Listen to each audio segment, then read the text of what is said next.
Bonjour à tous. Aujourd'hui, l'association Antipédo lance un appel à témoins en concertation avec les familles plaignantes de Montreuil, aux autres familles qui ont leurs enfants scolarisés à Montreuil et plus particulièrement à l'école primaire Jules Ferry et l'école maternelle Louis Aragon. Car suite aux affaires de pédophilie avérées qui ont été découvertes dans les écoles de Montreuil, quand je dis avérées, c'est-à-dire examens médicaux qui ont été établis sur les enfants, une MST qui a été dépistée sur un des enfants, le témoignage concordant des 4 enfants plaignants ainsi que les récentes découvertes qu'on a pu faire dans ces établissements. Quand on voit le déni de la mairie concernant cette affaire, on peut se poser certaines questions. Aujourd'hui, il y a un certain nombre de familles qui se sont regroupées, qui sont solidaires pour faire entendre le récit de leurs enfants, faire valoir leurs droits et obtenir justice. Donc on va vous faire aujourd'hui une petite liste avant de faire cet appel à témoins, des choses choquantes qu'on trouve dans cette affaire, bien évidemment, sans parler des agressions sexuelles qui ont été commises sur les enfants. Il faut savoir qu'il y a la brigade des mineurs qui a dissuadé certains parents de déposer plainte sous prétexte que l'affaire allait être classée et que donc ça ne servait à rien de déposer des plaintes. Il y a une des mamans aussi qu'on a dû accompagner après plusieurs refus dans les commissariats de Montreuil avec sa fille en plein mois de septembre. Elle allait de commissariat en commissariat et elle s'était fait refuser sa plainte toujours par la brigade des mineurs sous prétexte que le pédophile principal n'aimait que les garçons. Donc comme elle est venue avec sa fille, ça ne servait à rien, le pédophile n'aime que les garçons. Ça c'est ce qu'ils ont dit à une maman à la brigade des mineurs. Et donc on a dû l'accompagner, nous, après on a rencontré cette maman et on a dû l'accompagner pour enfin que sa fille puisse expliquer ce qui lui est arrivé et faire entendre son récit. Je peux vous affirmer que ce genre de refus de plainte pour des cas d'agression sexuelle sur mineurs sont assez fréquentes en France, puisque moi, depuis la création de l'association, j'ai moi-même accompagné 6 mamans sur le territoire national après qu'elles se soient vues refuser leur plainte au commissariat. J'ai dû les accompagner pour faire entendre la voix de leur enfant. Plusieurs membres de l'association ont fait de même dans diverses régions. Donc c'est un constat, hein, on le sait, les familles se voient refuser des plaintes dans ce genre d'affaires. Je vais vous donner aussi quelques exemples de parents qui n'ont pas déposé plainte alors que leurs enfants ont été cités par les 4 enfants plaignants quand même. Il y a un des parents qui a dit que son enfant avait bien été chez le pédophile effectivement, mais que c'était pour jouer à des jeux de société. Or, les pédophiles présumés sont des animateurs, ils n'ont pas amené les enfants chez eux, on ne comprend pas pourquoi ça ne choque pas plus que ça les parents. Ensuite, il y a un autre parent qui est venu dans le courant de l'année 2016 chercher son enfant à l'école suite à un coup de fil de l'école Louis Aragon à 2 reprises parce que son enfant saignait des fesses. Il n'y a pas eu de signalement de la part de l'école et je ne sais pas pourquoi les familles n'ont pas déposé plainte. Il y a un autre parent, encore une fois, pas des parents plaignants, mais des parents des écoles de Montreuil, qui ont fait une réunion chez lui et qui a dit à son enfant de nier le fait qu'il avait été chez le pédophile. Voilà, donc ça nous choque, effectivement. Il faut savoir aujourd'hui que malgré la gravité des faits, il n'y a aucune mesure préventive qui a été prise pour écarter les 2 principaux suspects des écoles et que donc ces personnes sont toujours au contact des écoles et donc d'enfants. Ce qu'on peut vous dire aussi aujourd'hui, c'est qu'il y a un des 2 agresseurs qui est très familier de la mairie et de ses locaux, qui est très actif au parti politique du maire, qui est le PCF. On ne fait pas de politique, hein. Nous, chez nous, on s'en fout, contrairement à ce qu'a pu dire le maire. On ne fait pas de politique, mais ça colore, on va dire, l'histoire, le dossier. Et ce principal accusé est très proche de M. Bessac, puisqu'ils vont tracter ensemble dans les rues de Montreuil. Et il est omniprésent aux réunions de la mairie. Quant au second agresseur, il a apparemment un, voire plusieurs membres de sa famille qui travaillent aussi, voire plusieurs, qui travaillent également pour la mairie. Donc on peut comprendre la politique des 3 petits singes de M. Bessac et des FCPE, le collectif parents d'élèves, qui mettent un couvercle là-dessus.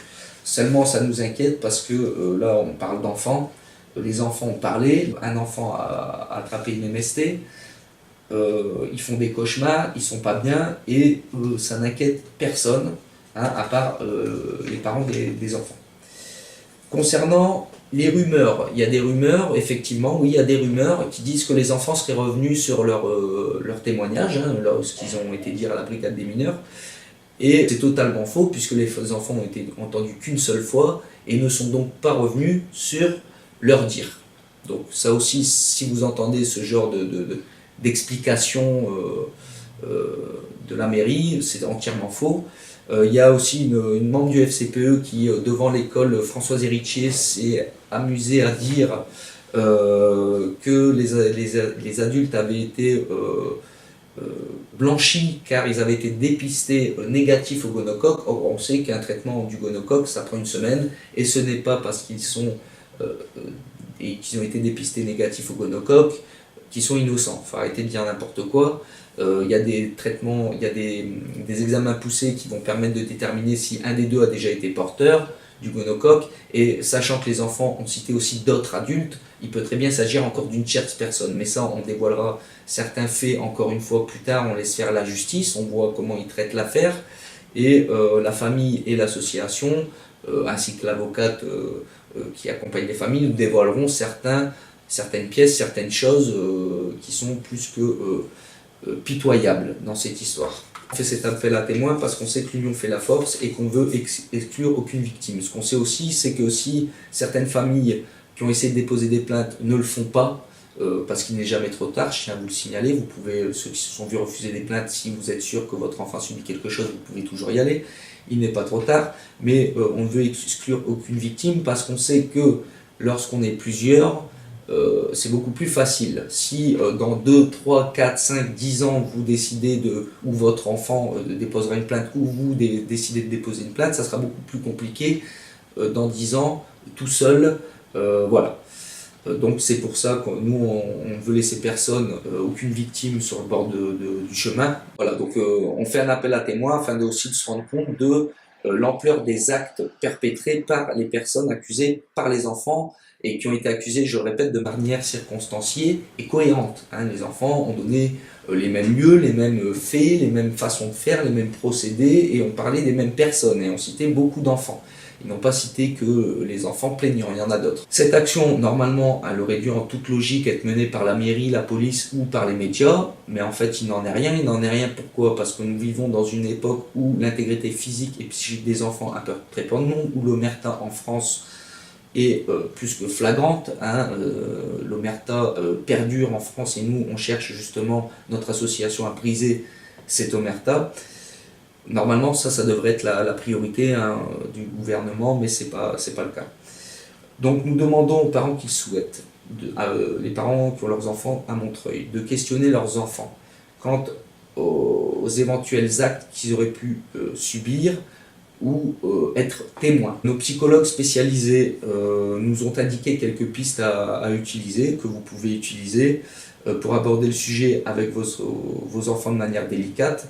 Donc nous vous mettrons des liens en vidéo et des articles de prévention pour que vous puissiez un peu savoir comment aborder le sujet si vous ne savez pas comment en parler avec vos enfants. N'hésitez pas surtout à leur poser ces questions, car il faut prendre en compte que c'est très difficile pour un enfant de parler de ce qu'il a subi en raison de plusieurs facteurs.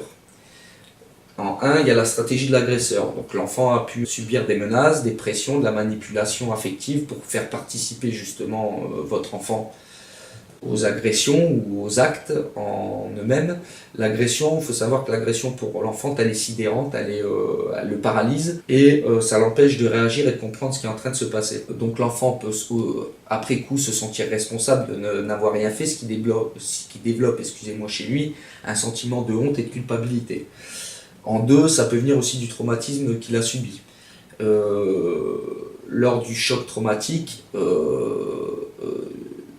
ça crée une dissociation de sa personne qui le déconnecte et qui peut créer par la suite un sentiment d'irréalité et de doute. C'est la mémoire traumatique, c'est ce qui va lui faire revivre plus tard, après, les violences et les souffrances, refaire sortir certaines souffrances qu'il a subies. Ça peut venir aussi de la peur de ne pas être cru, aussi de ce qu'il va raconter, notamment en raison de la trahison qu'il a déjà subie de la part de l'agresseur, qui était censé, je le répète, être un adulte lui aussi de confiance. Vous l'aurez compris qu'il est important de rassurer encore et encore l'enfant et lui faire comprendre que dans votre famille, ce dialogue, en tout cas avec lui, est possible. Il faut savoir que votre enfant a fréquenté un ou plusieurs pédophiles selon les écoles de Montreuil, et qu'il est temps aujourd'hui de vous assurer que votre enfant n'a pas été la cible justement de ces personnes ou qui ne détient pas, excusez-moi, d'informations importantes à ce sujet. N'hésitez pas à nous contacter à ce propos si vous avez des questions sur notre page Facebook ou sur l'adresse mail wantedpedo@hotmail.com qui est mon adresse mail.